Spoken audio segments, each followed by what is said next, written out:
এর কথাবার্তা শুনে স্যারদের প্রশ্নের জবাব দেয়, না বুঝলে স্যারদের প্রশ্ন করে। এই সমস্ত শিক্ষার্থীদের কিন্তু স্যাররা নামে চিনতে পারে। এভাবে নিজেকে তোমরা যদি গড়ে তুলতে পারো, আমার দৃঢ় বিশ্বাস আমরা এবছর 100 জনকে বিভিন্ন পাবলিক বিশ্ববিদ্যালয় মানে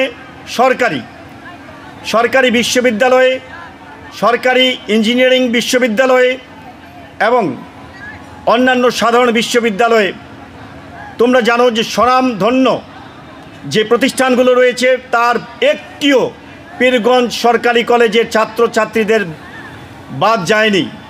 ঢাকা বিশ্ববিদ্যালয় বলো, বুয়েট বলো, ঢাকা মেডিকেল কলেজ বলো, সরাদ্দি মেডিকেল কলেজ বলো, সলিমুল্লাহ মেডিকেল কলেজ বলো, বুয়েট বলো, সবখানেই, রাজশাহী বিশ্ববিদ্যালয় থেকে শুরু করে দেশের সবচেয়ে প্রখ্যাত যে বিশ্ববিদ্যালয়গুলোতে তারা ভর্তির সুযোগ পেয়েছে।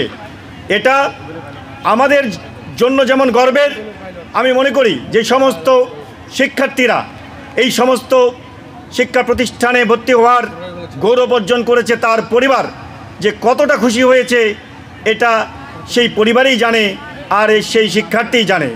আমি মনে করি তোমাদের এই ধারাবাহিকতা বজায় রাখতে হবে এবং এই জন্য তোমাদের কঠোর পরিশ্রম করতে হবে। শুধুমাত্র কোচিংয়ে, প্রাইভেটে তোমরা যদি ব্যস্ত থাকো, তাহলে আমরা যেটা দেখেছি যেই সমস্ত শিক্ষার্থীরা ভালো ভালো শিক্ষা প্রতিষ্ঠানে ভর্তি হওয়ার সুযোগ পেয়েছে তারা নিয়মিত ক্লাস করত, তাদেরকে আমাদের শিক্ষকরা সরাসরি নামে চিনত। আমি মনে করি তোমরাও পারবে, তোমাদের কাছেও এটা কঠিন কোনো কিছুই নয়। তবে এই জন্য তোমাদের নিয়মিত ক্লাসে আসতে হবে। অনেক শিক্ষার্থী তাদের গার্জিয়ানদের বলে থাকে পীরগঞ্জ সরকারি কলেজে ক্লাস নাকি হয় না, এটা সম্পূর্ণ মিথ্যা কথা।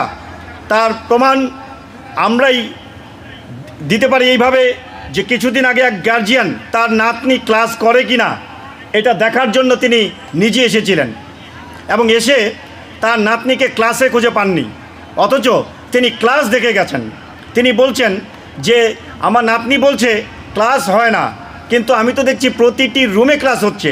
প্রিন্সিপাল এক রুম থেকে আরেক রুমে ছুটে বেড়াচ্ছে যে কোথায় ক্লাস হচ্ছে না, কোথায় ছেলেমেয়েরা বাইরে ঘোরাফেরা করছে, অথচ আমার নাতনি বলছে ক্লাস হয় না। এটা অত্যন্ত দুঃখজনক এবং লজ্জার ব্যাপার।